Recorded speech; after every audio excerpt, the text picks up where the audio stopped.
The solo which I have to play in this cantata is not a typical flute solo for the time, because he writes it in G minor, which is very unusual because this flute is made to play in D major. That's the normal tonality. And the fact that he writes it in G minor and all these chromatisms which he uses makes it very unusual. Awkward, no?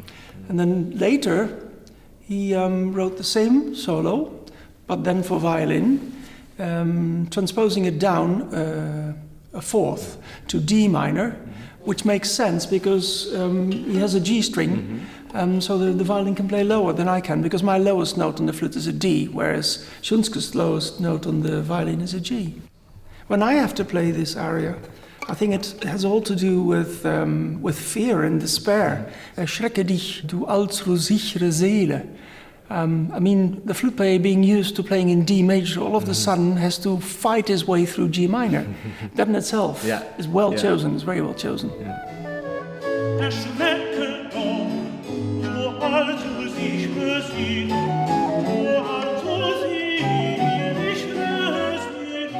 Well, in your case, it's about solo, two solos, sanctus. Two solos, sanctus, altismus, Jesu Christus. So it's a celebration of sorts, I suppose. And I think little small things like.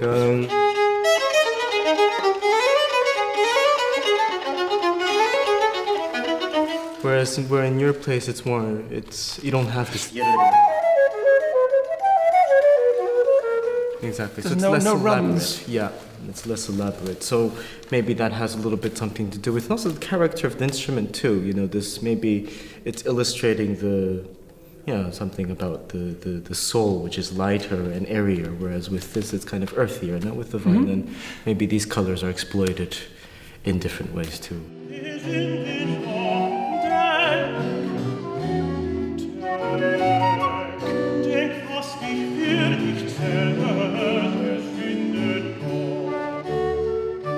I think the first version must have been flute, because the reason Bach writes for flute in such an unusual key probably has to do with the fact that there was a flutist visiting him and who was more capable of playing the flute than the others at the time. Up till then he used so-called Stadtpfeife, and at that moment there was a flute player who came to work for Bach, and Bach seized the moment and he wrote very interesting flute parts.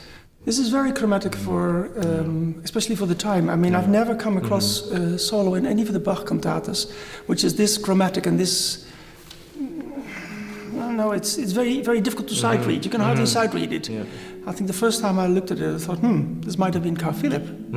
And I know that he performed it in a later stage in Hamburg, and it is definitely Johann Sebastian Bach, but it's so doorwrocht, as we say in Dutch. Yeah.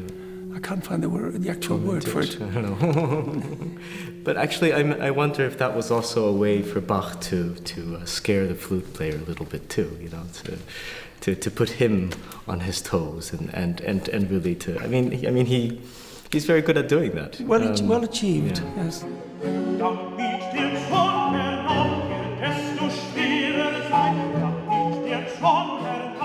Well, I stole quite a bit from your part, to be honest, because if I look, we can now easily access all the manuscripts and especially the autographs. Yeah. And if you look at Bach Digital, you can see what he jotted down in 1726. Yeah. And there's no slurs to be seen ever. Exactly. Which makes sense to me as well, because if it's an average flute player, you have to predict everything he will have to do for you. But if you write a solo like this, for this certain Mr. Wild, Gottlob Wild, and you know that he's a very able player. You don't prescribe all the slurs. You leave it up to the player. Yeah, it was almost a sign of respect. Exactly. Please exactly. do as you like. Yeah.